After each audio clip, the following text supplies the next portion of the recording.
Hello everyone, this is your Roshan भैया।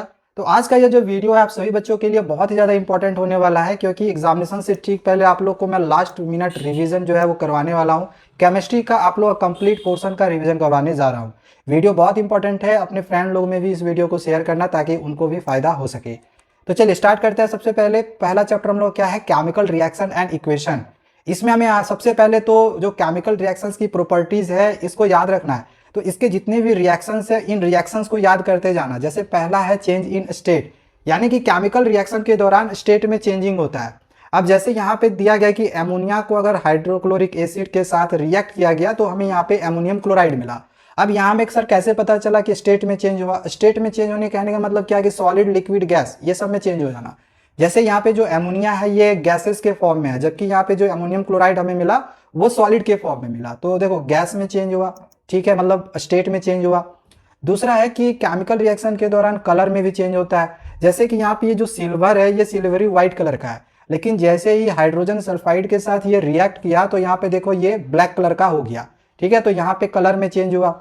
यहाँ पे देख रहे हैं कि टेम्परेचर में भी चेंज हो रहा है। अब जैसे यहाँ पे देखो कैल्शियम ऑक्साइड को वाटर में ऐड किया गया, यानी जो चूना होता है वाटर में हम ऐड करते हैं तो ऑटोमेटिकली क्या होता है, हीट होने लगता है, गर्म होने लगता है। तो यहाँ से हीट बाहर आने लगता है। तो यहाँ पे देख रहे हैं कि टेम्परेचर में भी चेंज आता है केमिकल रिएक्शंस के दौरान।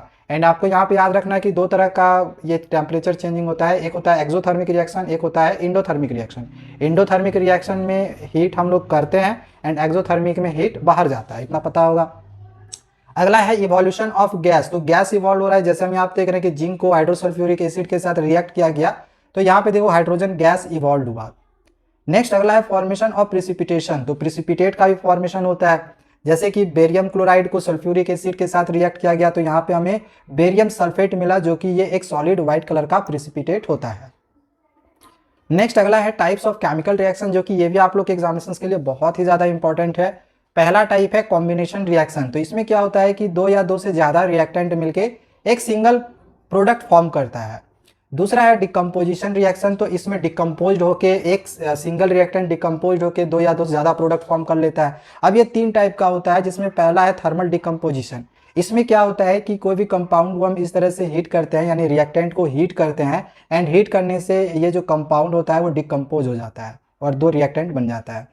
देन अगला है इलेक्ट्रोलाइटिक डिकम्पोजिशन। तो इसमें क्या होता है कि हम इलेक्ट्रोलाइसिस करते हैं, यानी कि इलेक्ट्रिसिटी पास करते हैं। जैसे वाटर में हम इलेक्ट्रिसिटी पास किए तो वाटर और ऑक्सीजन अलग अलग हो गया, तो यहाँ पे हमें एक सिंगल रिएक्टेंट से हमें दो प्रोडक्ट मिल रहा है, तो that is called electrolytic decomposition. And third है फोटोलाइटिक डिकम्पोजिशन। इसमें क्या होता है कि सनलाइट पास होता है। जैसे सिल्वर क्लोराइड है, उस पर अगर सन की लाइट पड़े तो सिल्वर और क्लोरीन ये दोनों अलग हो जाएगा।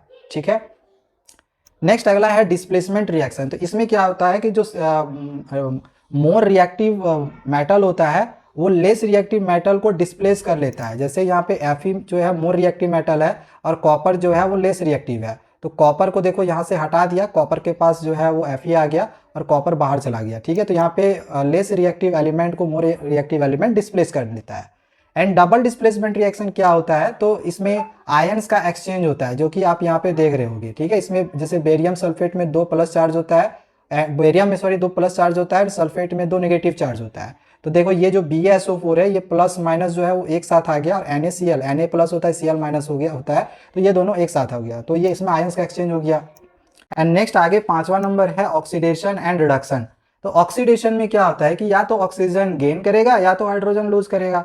अब जैसे यहाँ पे कॉपर में देखो ऑक्सीजन गेन कर गया, तो ऑक्सीजन जब गेन हुआ तो ऑक्सीडेशन हुआ, या फिर हाइड्रोजन लूज भी करता तो भी वो ऑक्सीडेशन ही होता। जैसे यहाँ पे देख लो इसमें हाइड्रोजन जो है वो लूज किया और N2 आ गया, तो ये भी ऑक्सीडेशन है, ये रिडक्शन नहीं है, ये गलत है। ठीक है, रिडक्शन का एग्जाम्पल नहीं है, ऑक्सीडेशन का ही ये एग्जाम्पल है। ओके, अच्छा अब आपको यहाँ पे कुछ कुछ इंपॉर्टेंट चीजें जो है वो याद रखनी है, कलर से रिलेटेड है।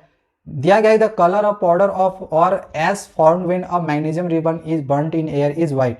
मैग्नीशियम रिबन को जब जलाया जाता है तो उसका जो एस होता है यानी जो पाउडर होता है वो कौन से कलर का होता है, व्हाइट कलर का होता है। याद रखना, ये एग्जामिनेशन पॉइंट ऑफ व्यू से इंपॉर्टेंट है।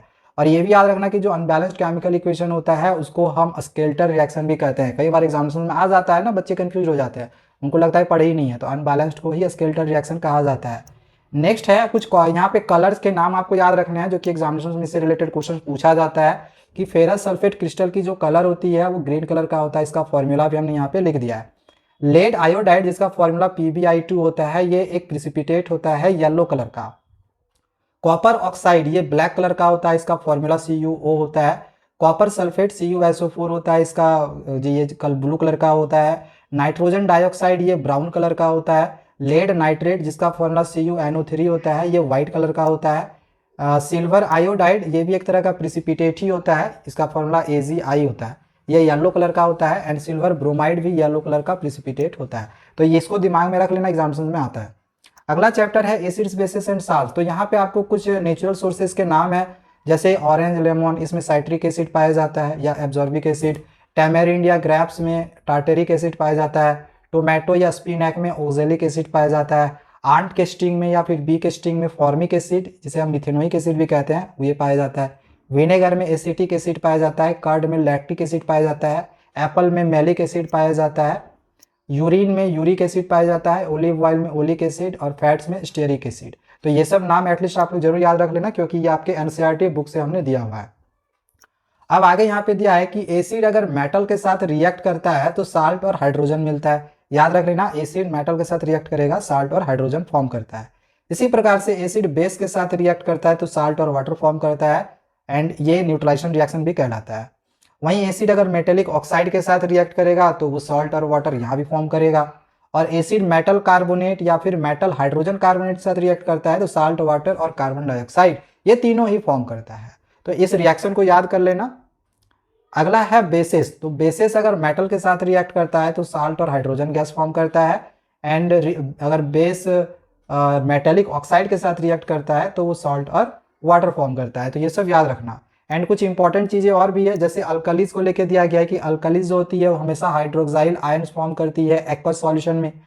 अब देखो, जितने भी अल्कलीज होते हैं ना, वो बेस हो सकते हैं, लेकिन सारे ही बेसेस अल्कलीज हो ये पॉसिबल नहीं है। जैसे फेरिक ऑक्साइड और क्यूप्रिक ऑक्साइड ये बेस है, बट ये इनसॉल्युबल है, जिस वजह से ये अल्कलीज नहीं है। तो अल्कलीज जो होता है वो सॉल्युबल होता है, ये आप लोग को याद रखना है। देन आपको यहाँ पे कुछ इंडिकेटर्स के नाम याद रखने हैं, जैसे कि जो लिटमस पेपर होता है। देखो, जो लिटमस पेपर होता है ना, ओरिजिनली ये पर्पल कलर का होता है, ठीक है, रेड नहीं होता है ये, ओरिजिनली ये पर्पल कलर का होता है। तो ये एसिड के कांटेक्ट में रेड कलर हो जाता है, वहीं बेस के कांटेक्ट में ये ब्लू कलर का होगा। वहीं जो लिटमस पेपर होगा पर्पल कलर का, वो एसिड के कांटेक्ट में रेड रहेगा, तो हमने बता ही दिया था, बेस के कांटेक्ट में ब्लू होगा। ओके। टर्मरिक ऐसे ओरिजिनली ये येलो कलर का होता है, और एसिड के कांटेक्ट में आते हैं तो इसमें नो चेंज होता है, नहीं कि सेम कलर रह जाता है, और बेस के कांटेक्ट में ये रेड कलर का हो जाएगा, मतलब येलो रेड में हो जाता है कन्वर्ट।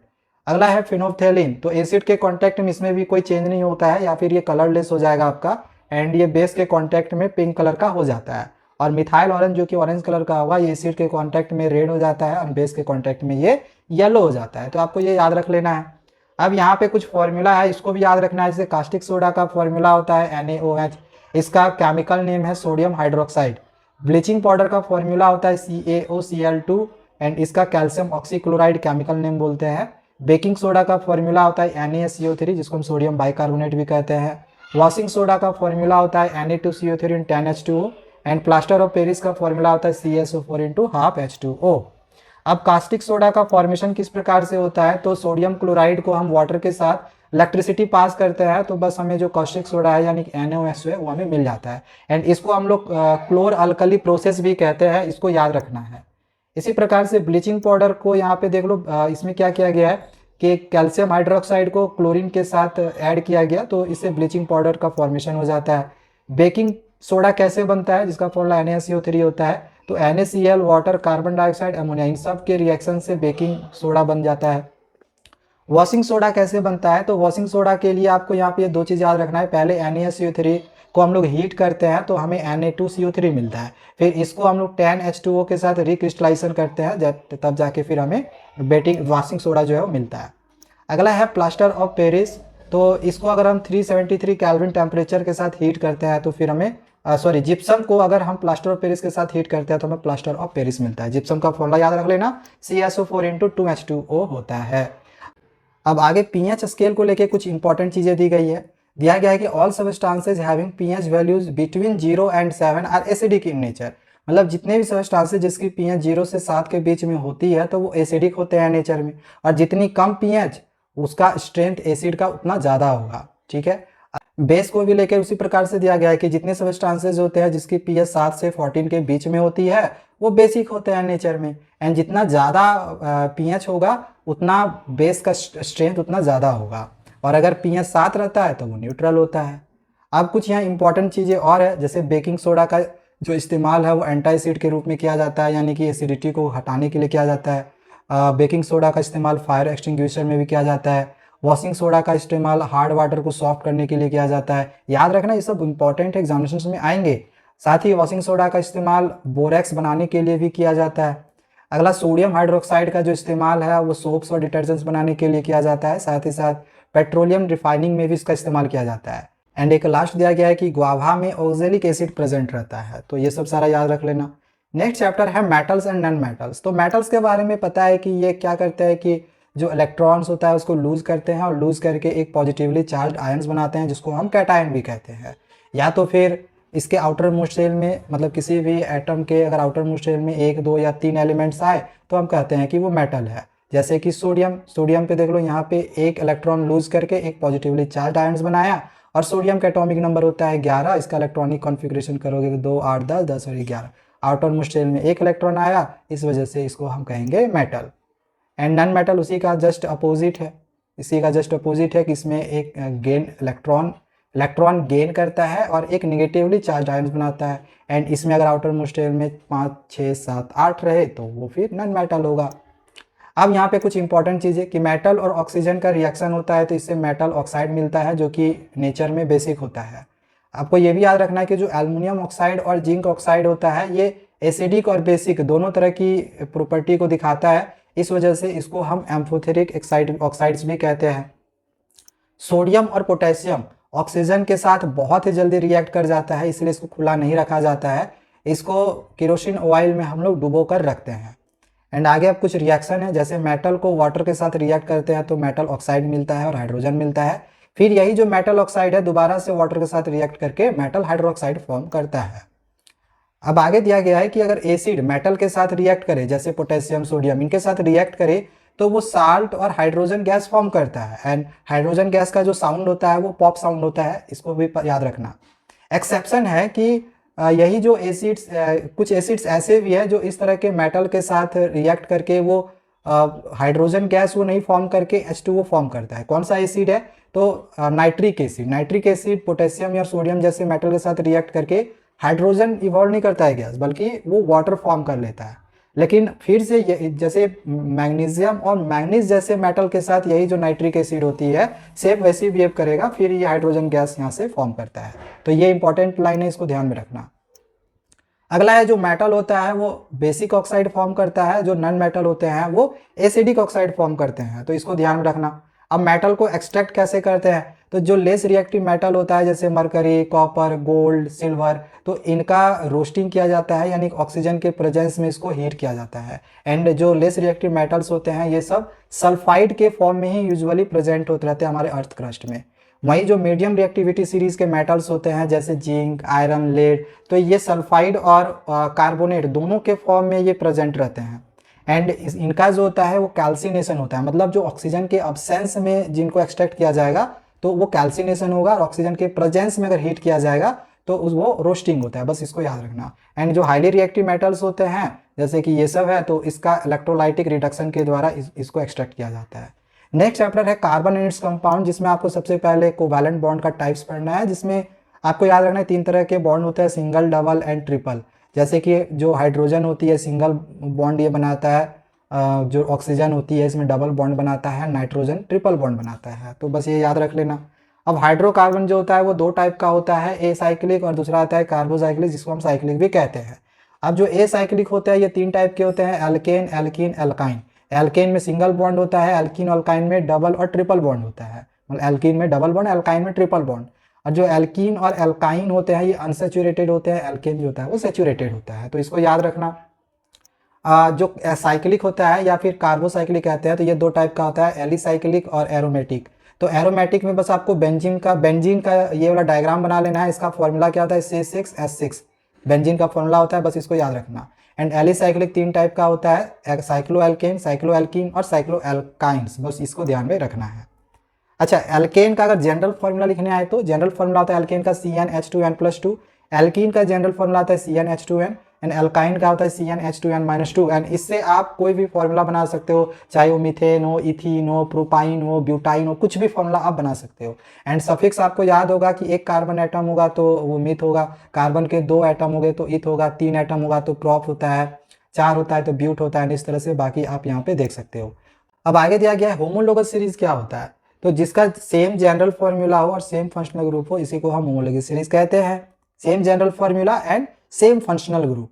और याद रखना कि जो होमोलोगस सीरीज होता है, इनकी जो डिफरेंस होती है वो CH2 की होती है, एंड इसका मॉलिक्यूलर मास की डिफरेंस 14 होती है। अब आपको यहाँ पे एडिशन रिएक्शन और जिसको हम हाइड्रोजनेशन भी कहते हैं, ये वाला रिएक्शन याद रखना इंपॉर्टेंट है। इसमें क्या होता है कि हम हाइड्रोजन ऐड करते हैं, और इसमें क्या होता है कि जो अनसेचुरेटेड हाइड्रोकार्बन होते हैं इसको हम लोग सेचुरेटेड बनाते हैं। तो ये वाला रिएक्शन याद कर सकते हो, ये आर कुछ नहीं है, कार्बन के बस चेन है, बस ध्यान रखना। अगला है सब्स्टिट्यूशन रिएक्शन। तो इसमें क्या होता है कि हम एक हाइड्रोजन को हटा देते हैं एंड उसके जगह पे कोई भी हम एलिमेंट जो है वो जोड़ देते हैं, जैसे कि हम यहाँ पे या फिर कोई फंक्शनल ग्रुप जोड़ देते हैं, ऐसे बोल सकते हैं।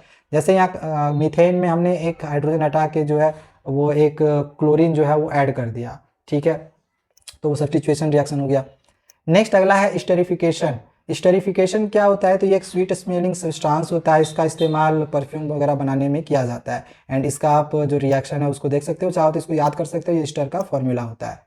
सोप्स एंड डिटर्जेंट्स बहुत इंपॉर्टेंट है, इसको ध्यान में रखो कि सोप जो होता है वो हमेशा वो सिर्फ सॉफ्ट वाटर में ही वो वर्क करता है, जबकि जो डिटर्जेंट्स होते हैं वो सॉफ्ट और हार्ड दोनों वाटर में अच्छे से वर्क करते हैं। सोप जो होता है वो बायोडिग्रेडेबल होता है, मतलब इन्वायरमेंट के लिए वो अच्छा होता है, जबकि डिटर्जेंट जो होता है वो नॉन बायोडिग्रेडेबल होता है, वो इन्वायरमेंट के लिए अच्छा नहीं होता है, पॉल्यूट करता है। ये क्लीनिजिंग जो एक्शन करता है ये वीक करता है, जबकि डिटर्जेंट अच्छा करता है, स्ट्रॉन्ग क्लीनिजिंग एक्शन करता है। अच्छा, कैसे क्लीनिजिंग एक्शन होता है सोप का, तो इतना पता होगा कि सोप में 2 मॉलिक्यूल्स होते हैं, एक होता है हाइड्रोफिलिक और दूसरा होता है हाइड्रोफोबिक। अब यहाँ पे देख लो, ये हाइड्रोफिलिक एंड है, ये हाइड्रोफोबिक एंड है। हाइड्रोफोबिक मतलब वाटर से दूर जाएगा, हाइड्रोफिलिक मतलब वाटर के सामने जाएगा। तो होता क्या है कि जब वाटर सोप में ऐड किया मतलब वाटर में जब सोप ऐड किया जाता है तो जो मॉलिक्यूल्स होते हैं सोप के वो एक प्रकार से ना मिसल्स फॉर्म कर लेते हैं, मतलब स्फेरिकल शेप में एक मिसल्स फॉर्म कर लेते हैं, जैसा कि यहाँ पे अभी आपको देखने को मिल रहा होगा। एंड जो ये डर्ट वाला पार्ट होता है, तो डर्ट वाले के पार्ट के पास जो हाइड्रोफोबिक पार्ट होगा ना, जो हाइड्रोफोबिक एंड होगा, तो वो इस डर्ट के पास आ जाता है, क्योंकि वो तो पानी से दूर जाएगा तो वो आ जाता है डर्ट के पास। तो इस तरह से जो सोप होता है वो कपड़ों को साफ कर पाता है। तो यहाँ पे आप इसको देख लिए मिसल्स के फॉर्मेशन को। एंड एक लास्ट बस आपको मैं बता रहा हूँ कि कुछ कुछ फंक्शनल ग्रुप के नेम है, इसको याद रख लो, जैसे कि कुछ हैलोजेंस हैं जैसे Cl Br इसका, देन कुछ हाइड्रोक्साइल जैसे अल्कोहल, ये अल्कोहल का फंक्शनल ग्रुप होता है OH। एल्डिहाइड का कुछ ऐसा होता है, कीटोन का ये होता है, कार्बोक्सिलिक एसिड का ये होता है। तो ये सब आपका मैंने जो है कंप्लीट केमिस्ट्री का जो रिवीजन है वो हमने करवा दिया है। एंड जस्ट ही आप लोग को मैं अभी फिजिक्स का भी रिवीजन करवाऊंगा, तब तक चैनल को सब्सक्राइब करके रख लो। Thank you, bye bye.